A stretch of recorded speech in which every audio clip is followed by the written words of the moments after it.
धनु TV YouTube channel please subscribe कर bell icon पर अवश्य क्लिक करें ताकि गौ सेवा से जुड़ी वीडियो सबसे पहले आप तक पहुंचे।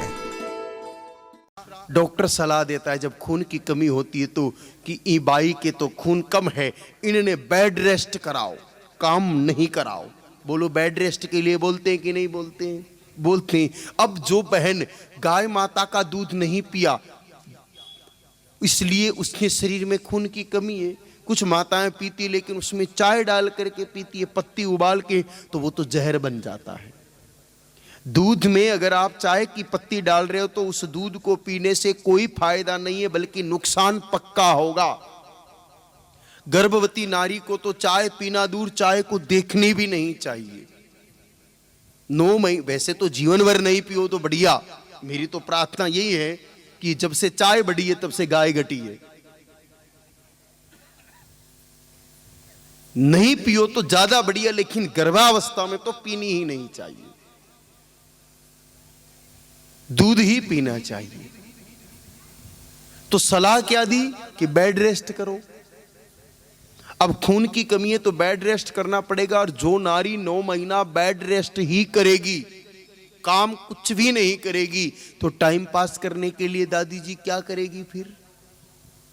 बोलो। टेलीविजन देखेगी, मोबाइल पर व्हाट्सएप और फेसबुक देखेगी। और इन तीनों पे क्या आता है मेरे से ज्यादा आप जानते हो। आधे अधूरे कपड़े पहन के वो नंगे नंगे लोग नाच गान और फिर मारपीट, दिन भर वो धाम धड़ाम टुशुम टुशुम ही दिखाते हैं। उसका असर गर्भ के बच्चे पर पक्का पड़ेगा। महाभारत में इसका प्रमाण है कि वीर अभिमन्यु जब सुभद्रा जी के गर्भ में पल रहे थे, उस समय चक्रव्यूह तोड़ने की बात देवी सुभद्रा ने अपने पति अर्जुन के मुख से सुनी। ईश्वर जाने माता सुभद्रा को वो बात समझ में आई न आई, लेकिन गर्भ में बैठे वीर अभिमन्यु जरूर सीख गए। और महाभारत के युद्ध का इतिहास इस बात को प्रमाणित करता है कि जब कौरवों ने चक्रव्यूह की रचना की और चक्रव्यूह के अग्रभाग पर ही भीष्म पितामह और द्रोणाचार्य जैसे योद्धाओं को खड़ा किया, लेकिन बालक अभिमन्यु ने गर्भ में सीखी हुई इस विधि के प्रभाव से उस चक्रव्यूह को तोड़ करके और अपने नाम को अमर कर दिया।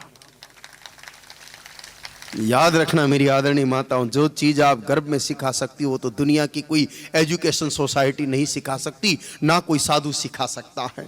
इसलिए तो मां को दुनिया का सबसे पहला गुरु बताया है कि वो गर्भ में ही बच्चे को शिक्षित और सुसंस्कृत कर देती है। इसलिए इन छोटी छोटी बातों का पालन करके आप महान संतान को प्राप्त कर सकते।